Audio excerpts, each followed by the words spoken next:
I'll be reacting to the Dungeon of Black Company episode 12. I'll be watching it from Funimation's website. I'm going to be starting my reaction in 1, 0, go.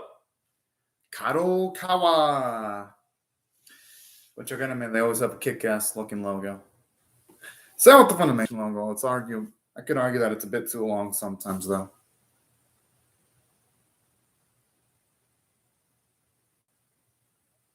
Oh! The fuck? What type of did it have on him?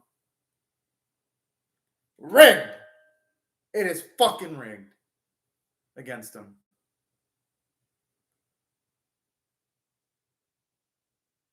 But then again, it's Ninomiya. I mean, he wasn't gonna have. I guess he wasn't gonna have all happy times that easily, though. She's gonna say yes, of course. I mean, she's dead set against Ninomiya.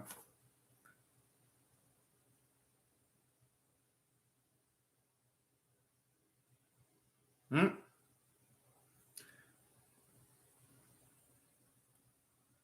The fuck?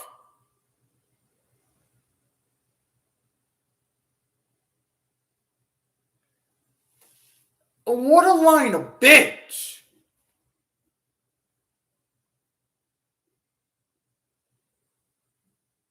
Yeah, oh.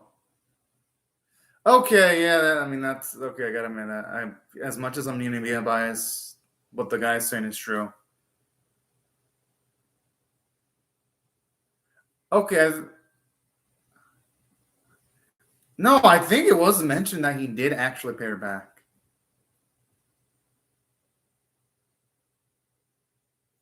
I like how the head crook of an evil organization is talking shit about Ninomiya.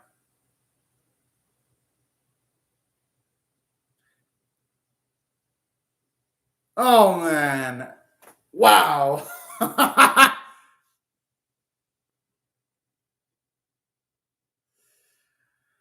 Oh, boy.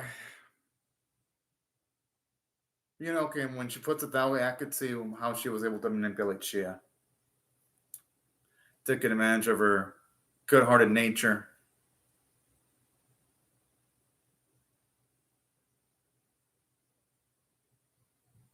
Oh.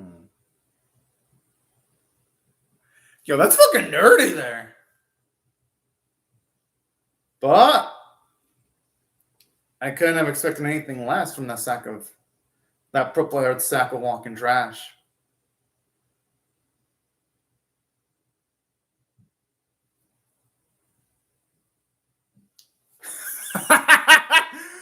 Oh, man.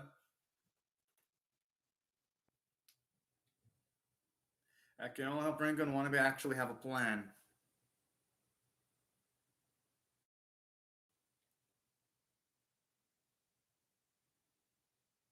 I wonder if that's going to mean he's going to be set up for execution. No, yeah, sounds like he might be set up for execution.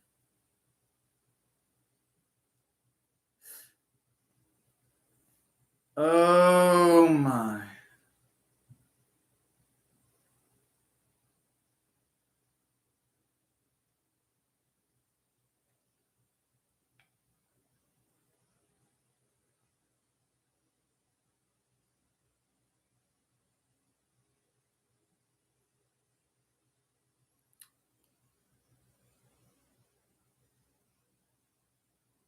Okay, yeah, I could see that being as unethical.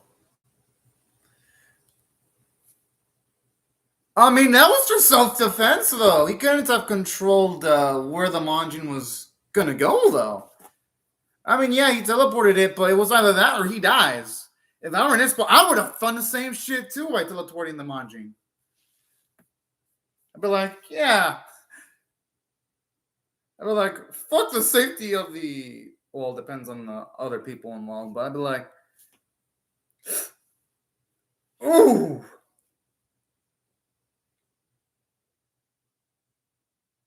Oh, man, I hope this great-haired bitch gets what's coming to her. If Ninomiya fans are worth getting out, I want to see him getting some payback on this woman.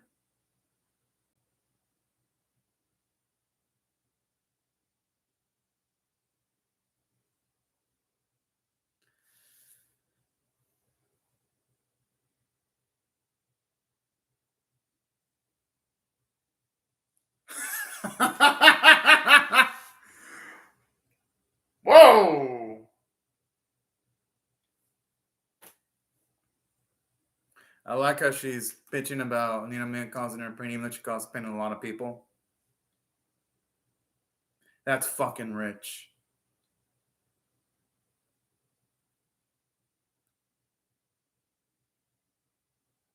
She is actually an idiot. Yeah, because if that happens, it's gonna get her on the negative graces of Beliza. That is way too fucking risky. I mean, hey, at least she's like acknowledging her mistake.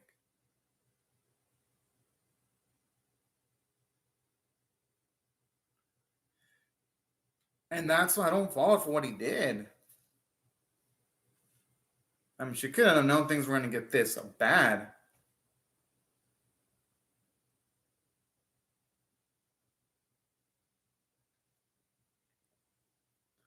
Hey, at the very least, she's realizing. Yeah, at least she's realizing.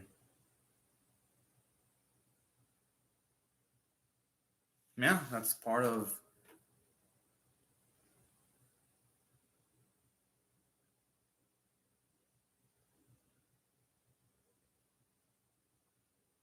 Oh, I like how he meant it straight up.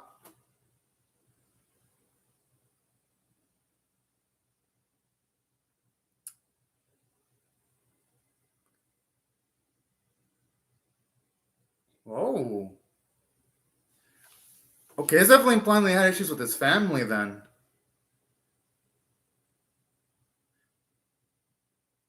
So I guess I'm considering that lady with the black hair doesn't look similar to Neil, but the condescending people look similar to him. I'm assuming he might have been defending a maid or some kind of servant or worker against his family, going by those implications.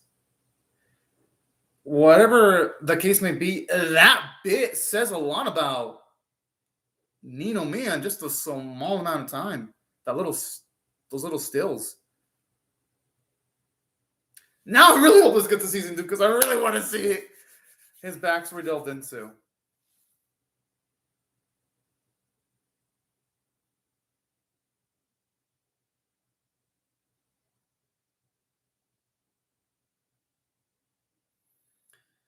I can only hope someone can crash the party soon.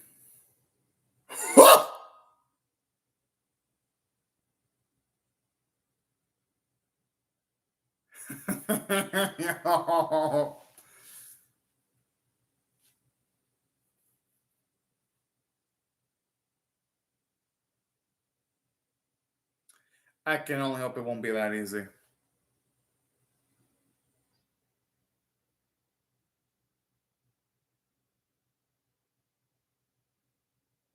I mean, it makes sense. And Nino Mia wasn't naturally.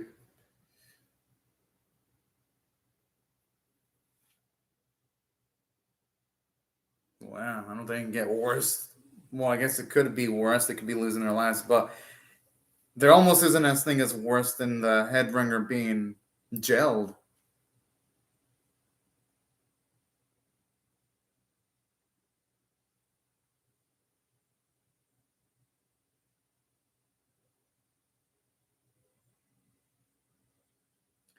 Talking like an absolute dictator.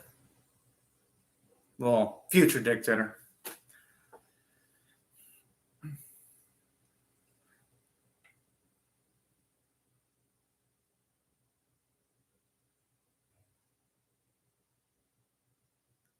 Oh, I'm pretty sure no one's gonna have an opinion on. Everyone looks fucking depressed and sad among the crowds. And what the way this guy's sweating, it's as if they have his whole family hostage. Where if he says the wrong thing, they'll like gun down his family. The way he's talking.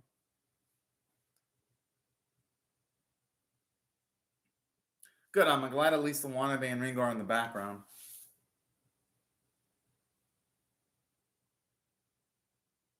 She's gonna jinx herself. She's getting too cocky. Getting way too fucking cocky.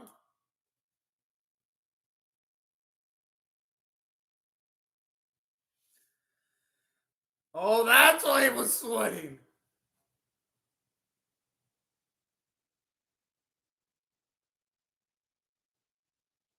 I I love how that name like instantly fucking triggers her.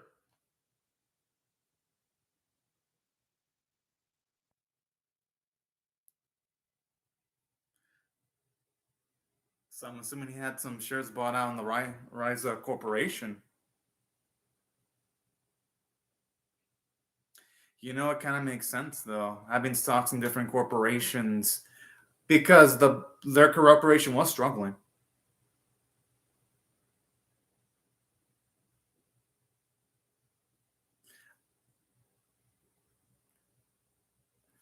Oh yeah, and that's smart too. Having a hand in the company in case there's a rainy day.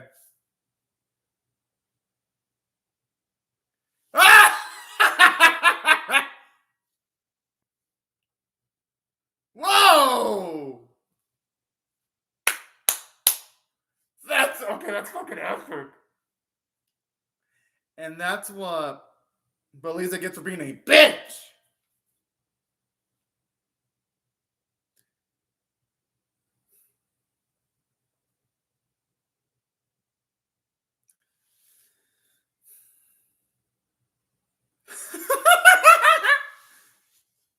Oh, do I want to get out? That's the biggest question. I actually want to hear this. Wait, whoa.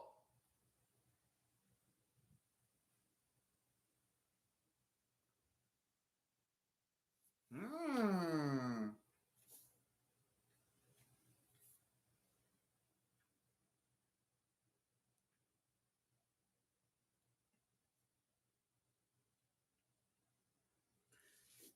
Yeah.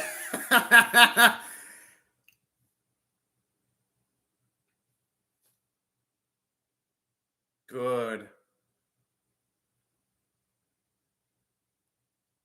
And that's what I was thinking too, because a lot of the stuff they said about Nina Mia was mostly false. I'd say the only questionable thing he did of all the stuff they mentioned is maybe taking some energy from some of the customers, but that doesn't even sound that bad though.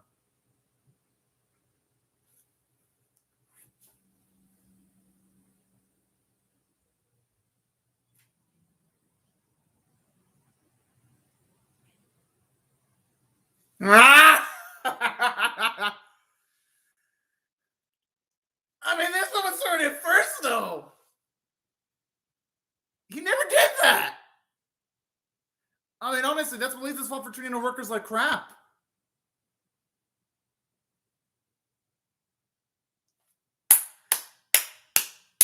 I don't.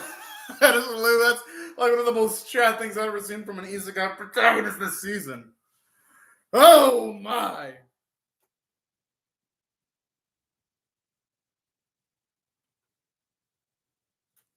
Fuck yeah!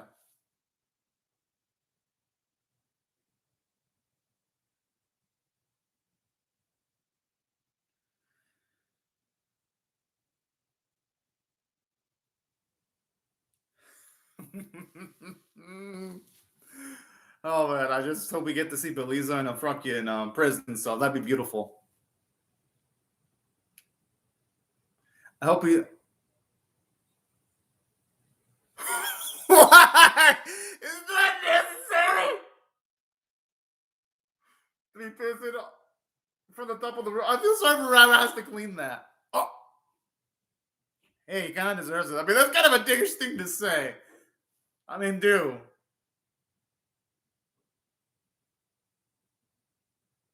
He probably wants more higher aspirations. Oh, I thought for a second they were gonna do something to Beleza. Okay, never mind.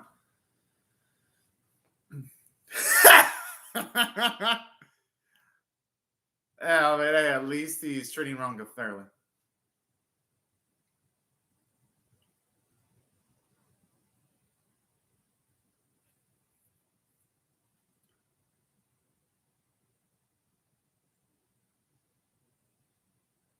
I like that bromance between him and Wanabe.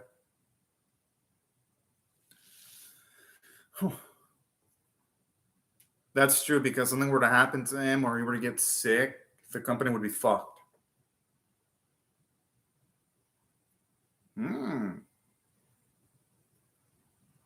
I like this. Because it shows you how much of a great leader Ninomiya is and making sure that there's competition so that there's no one stagnating and to allow others the opportunity to self-improve.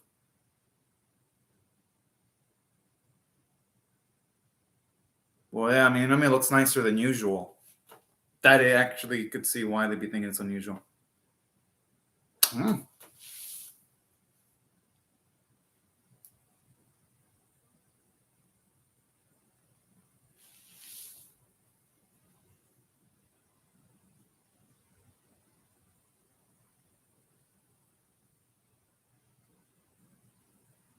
Mm.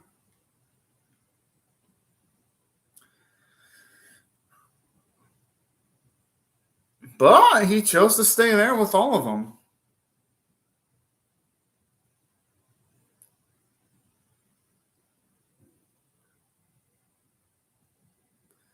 I doubt it because he had ample opportunities to leave. Or who knows, maybe he would want to go back in Japan and also become a top head executive there.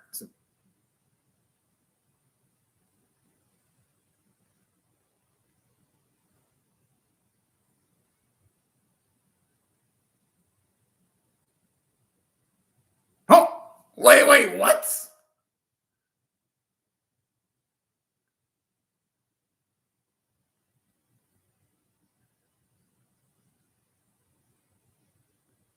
Oh, okay. I thought for a second I was going to say he wanted to go back to Japan.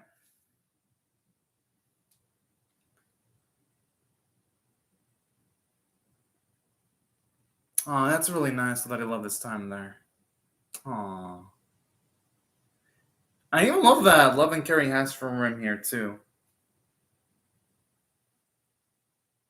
No, or it probably is something else entirely different though.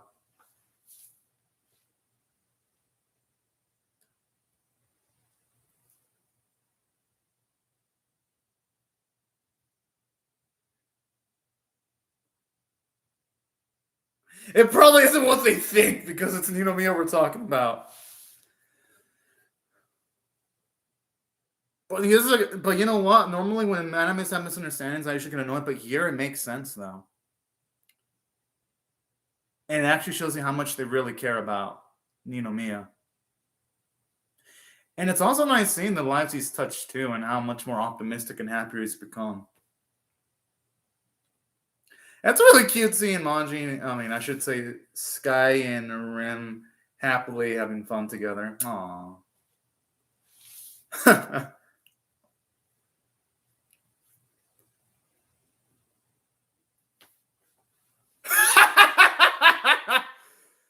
Oh.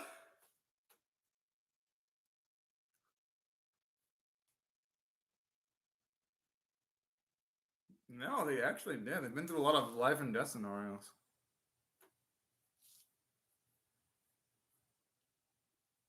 And sometimes even both anger and confused.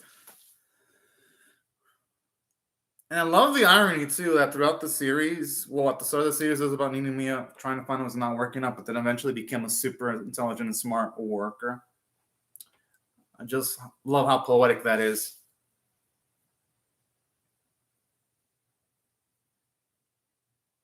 Mm.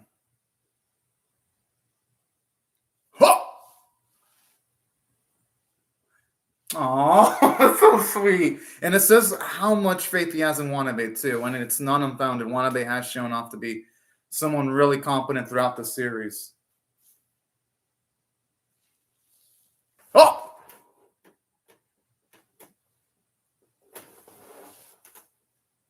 Oh, it looks like we were close to getting a confession from Sheila. Oh!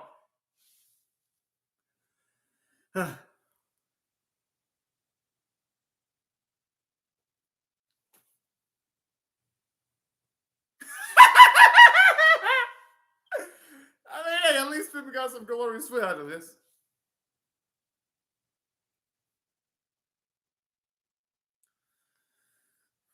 I like how Sheila looks absolutely annoyed.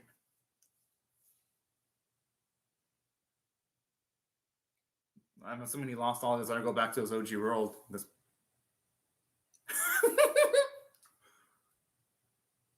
He's got a point.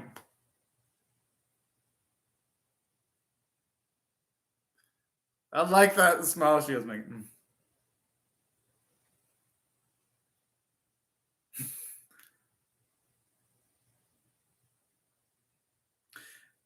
Gotta admit, this episode's actually wrapping this in pretty nicely. I love all this one. You can tell they all wouldn't have it any other way. I'm pretty sure the Rim will eat all that easily, like that.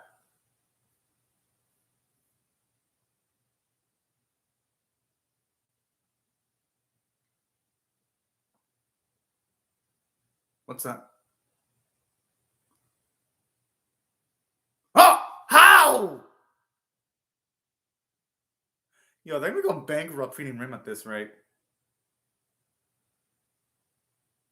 That's a good point. It's kind of fucked up.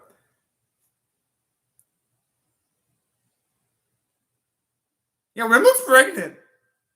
How?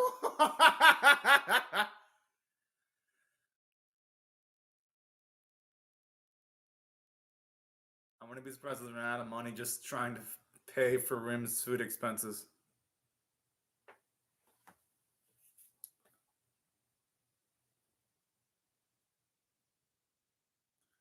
Yeah, Malakar was walking like a freaking badass.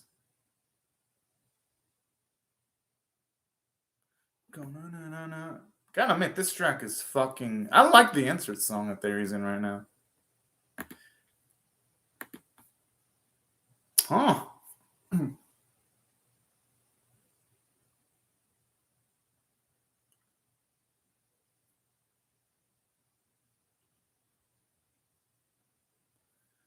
You gotta admit, I love that song with the confidence.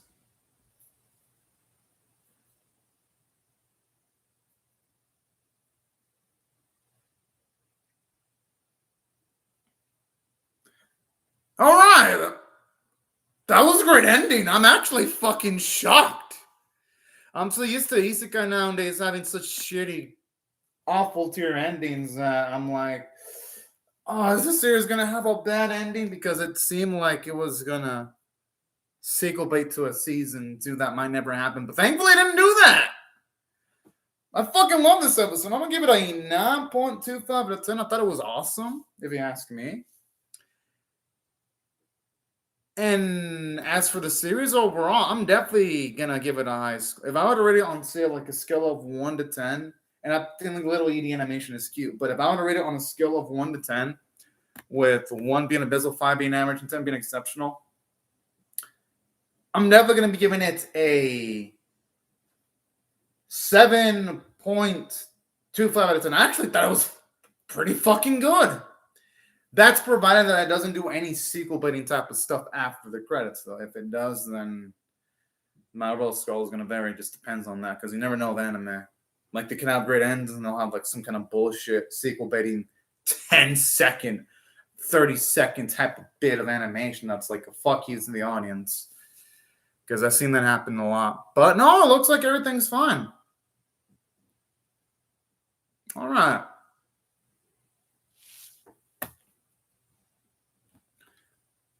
All right. Pretty good ending. All right.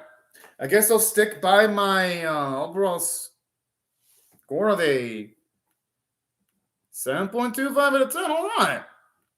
Now, let me break down as to why I thought the episode was absolutely fantastic, though. Because, for one, it was really damn satisfying just finally getting to see our boy get a W against motherfucking Beliza.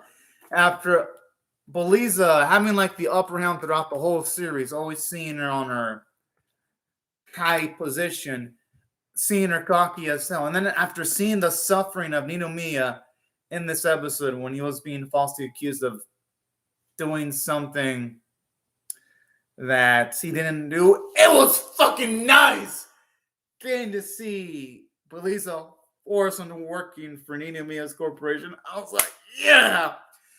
And this episode did a great job of emphasizing that, because when it did that, I was like, now this is fucking awesome. And aside from that, the way it ended off by having Ninomiya wanting to expand the Dungeon Black Company to the whole world, it's actually open-ended. Because if they ever were to get a season 2, then it would actually be able to fit in pretty well. It wouldn't feel out of place. Oh, hello, Anime Doji. But simultaneously, though, if it were to just end like that with that open-ended story, then I wouldn't mind either. I'd be like, it pretty much settled all the plot points. Ninomiya saved the timelines and making sure that Beliza doesn't get all the power in the apocalyptic future. You've got Sky and Rim having a happy relationship. It pretty much covered almost everything. Well, yes, you could argue that the ending is predictable. I don't mind it because it was well executed. Give me something that's predictable, but well executed any day of the week. So that's what I really liked about this episode, too. And another thing that I'm also loving about this episode that I freaking absolutely adore, I adore the fact that for this one, you get a lot of character development. You get to see how much Ninomiya is growing as a man. Just seeing how when the series started out, he wanted to be a NEET without working too hard. But then in this series, you saw his journey going from that to becoming a harder worker, constantly thinking ahead and all that. It was so satisfying seeing him finally take the W in this episode. So that's why I really loved about this episode too. And aside from that, something that I also adored about this episode too is just the fact that you get to definitely see that Shia did have feelings for Ninomiya. Just didn't say him out there, but I like that little implication there, further giving us implications on that. And another thing that I also really dig is it shows you Ninomiya's maturity, because he could have just probably easily found a way of putting Beliza in jail, but he didn't do that. Instead, he used Beliza as a tool to make Ranga grow and to have competition in his corporation. I thought that was actually really smart. Shows you how much he cares for his friends, Wanibe, Shia, and Ranga. And then aside from that, something else that I also loved about this episode too, from a character standpoint, was just seeing how Ninomiya is always going to have another goal, which I like how it fits with the message of the series, that you should always find something to strive towards so that you don't snag in it as a person. And that's why I thought the writing for the episode was absolutely fantastic, honestly. And this is about as much as you could ask for a final episode of the series or season, whatever the case may be, because I don't read the source material for the series. So for all I know, there could be some chapters after this with some kind of new grandiose conflict around the corner.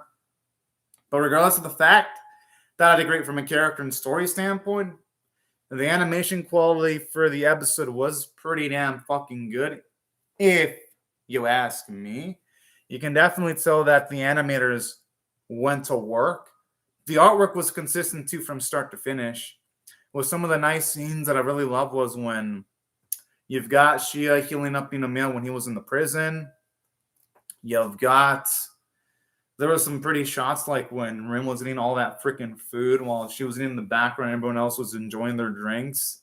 Or then Ninomiya's facial expressions when Rin, after eating a lot of food, still was fucking hungry. Like, that shit was hilarious. So the animators, they made sure to do a great job in elevating the already pretty strong humor. And the voice performances were great. And I actually liked the music that they utilized in the last episode, too. And aside from that, I like that cute little ED song up that they had at the end of the episode. I thought it was actually really fucking nice. And that's why I feel like the episode was pretty exceptionally done.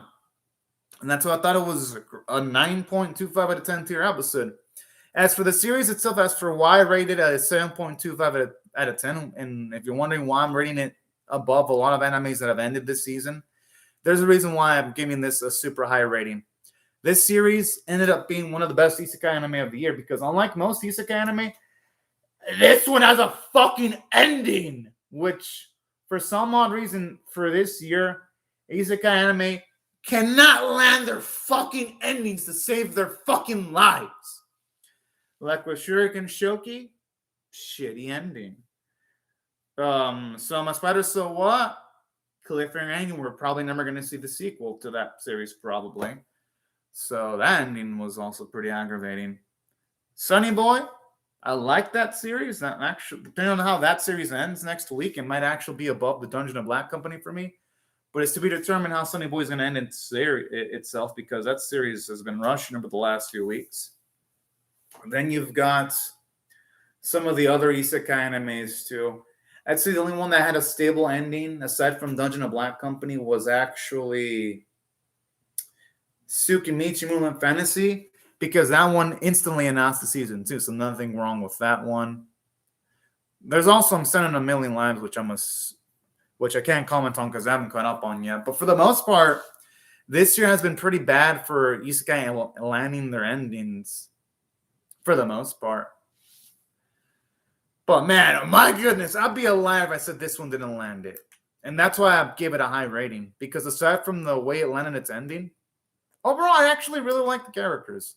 I really like that bond that Ninomiya built up with Wanibe, like that bromance. And then I like that funny bond between him and Rim. Whenever Rim eats a lot of food, but then eventually Rim and Ninomiya cared for each other. Because their relation started out as Ninomiya just being a food provider for Rin, then it delved into Ninomiya actually caring for Rim, and Rim legitimately caring for Ninomiya. But what I like about this is, even though Ninomiya and Rim have that growth, they still have Rim's personality trait of wanting to eat the fuck out of shit, to the point where it'll make holes in Ninomiya's wallet. So that's something I like about this series. Has consistent character development. You've got Shia's character development too, because I like her. She acknowledges her mistake. And that's nice, seeing her maturity. And aside from what they did with Shia, I actually also love those little bits with Sky, with the Manjin. That was actually really cute. So that's what I thought for the most part did good from a character standpoint. And I love how Ninomiya was actually pretty charismatic, constantly getting people to join his side, constantly making plans to get the upper hand against the antagonists in the series. And simultaneously, I love how they didn't make Ninomiya someone perfect. I love how he made mistakes sometimes. It made him feel a little bit realistic. I wasn't just the guy that had the plan for every situation. He eventually became a man that had a plan for most situations, but that's after multiple bits of trial and error. After Ninomiya fucked up at the start of the series, eventually he reined it in, and he became a really competent individual. And that's what I love about this series. There was constant growth for Ninomiya. I thought the action sequences midway in the series looked good. Now, I'd say if I had a nitpick, yes, maybe they could have made the action sequences a little bit better. Because, don't get me wrong, some action sequences in the series look great, like when Rim was going up against the Majin, or the future, when it showed off like the apocalyptic future. That episode was probably the peak of the series visually. I don't think, I really don't think the series ever topped that from an animation standpoint after that bit. But you can definitely tell the budget for the series was falling a little bit in the finishing stretch. Save for this episode. This episode, you can tell that the animator saved up enough money to at least make the finale look good. So, yeah, that's why I can't give it the highest rating ever I can give it. And speaking of which, I kind of wish the series would have delved into Ninomiya's backstory more when it comes to his family life, because that little bit in episode 12 kind of gave me a lot of intrigue. I wouldn't mind having a full episode delving into his past, considering that seems to have been one of the big shapers of Ninomiya's life.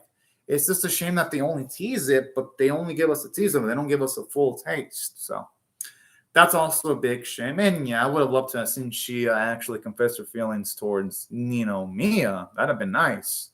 Hell, I wouldn't mind Ninomiya rejecting her, accepting the feelings. I just would have wished they would have done something with that instead of just being like some animes were like, oh yes, this female character's in love with the main character, but we'll just never have that female character say anything. And then we'll just end off the anime doing fuck off with that plot point. And things like that keep it from being like, say, an 8 or an 8.5 out of 10. But damn, son, to 7.25 out of 10 is still damn good because that's higher rating than what I'm giving most animes. Most animes this season are getting like either in the 4-ish, 5-ish, or 6-ish range. This series is definitely kind of above most of the anime I'm seeing this season. And so far, none of the animes that I've of the anime that I've seen this season that have ended, I don't even think I've given anything like an 8 out of 10 at all. The only one that's probably going to get that is Love Live Superstar, but while it's sort of this season, it's going to end next season, so I don't even think there's anything that I'm going to give an 8 out of 10 overall, unless Sunny Boy somehow miraculously lands like the most perfect handstand ending I've ever seen. That's the only thing that I can imagine myself giving like an 8 out of 10. But it would have to really fucking stick its landing. Like, it would have to do it near perfection. But yeah. Overall, though, this series was pretty damn fucking rock solid. I loved it.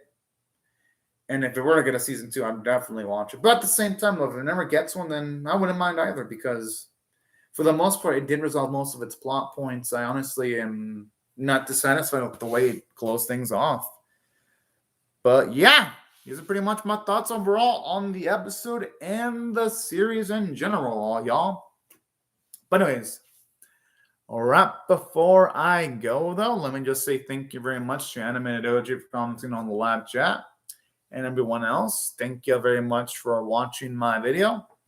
Hope y'all rate the video, share it, comment, or subscribe. And I will see y'all later if y'all come back for more. But anyways, y'all, thank you very much for watching my video. And have a fantastic day, everyone. Bye-bye.